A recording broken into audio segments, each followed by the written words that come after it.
నమస్కారాలు.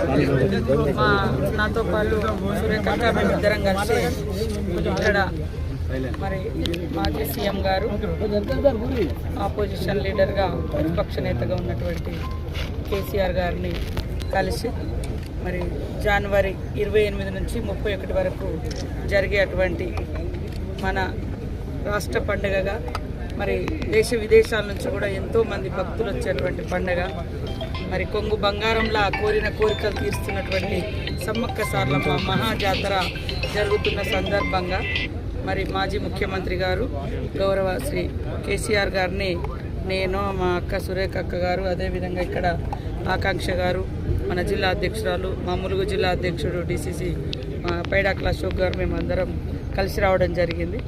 వారు మొన్న అసెంబ్లీలో అందరి ఫ్లోర్ లీడర్లకు అదేవిధంగా ఎమ్మెల్యేస్కి అందరికి కూడా ఆహ్వానం పలకడం జరిగింది. కాబట్టి ఆ రోజు మరి మేము కేసీఆర్ గారు టైం అడగడంతో ఈరోజు వారు మాకు టైం ఇచ్చారు. ఆ టైం ప్రకారం ఎలాంటి రాజకీయ సంబంధాలు కాదు, ఇది ఒక ట్రెడిషన్, ఒక సాంప్రదాయబద్ధంగా నిర్వహించుకునేటువంటి జాతర.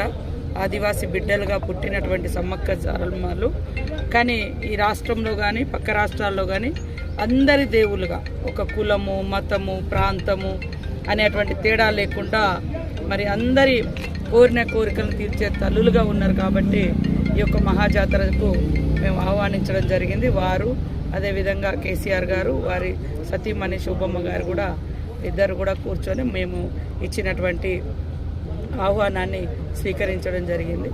అదేవిధంగా పట్టు వస్త్రాలను కూడా మేము దేవుని తరపున వారికి అందించడం జరిగింది. వారు కూడా సంతోషంగా స్వీకరించి రిటర్న్ మాకు కూడా ఇద్దరికి చీరలు పెట్టడం జరిగింది. సంతోషం. ఇది రాజకీయాలు మాట్లాడుకునే టైం కాదు, రాజకీయ వేదిక కాదు. ఇది మన రాష్ట్రంలో 96లోనే సమ్మక్క సారలమ్మ జాతరను స్టేట్ ఫెస్టివల్గా ప్రకటించుకోవడం జరిగింది. కాబట్టి అన్ని పక్షాలను, అన్ని కులాలు, అన్ని మతాలు, అన్ని ప్రాంతాలను కూడా ఆ ప్రాంత ఆడబిడ్డలుగా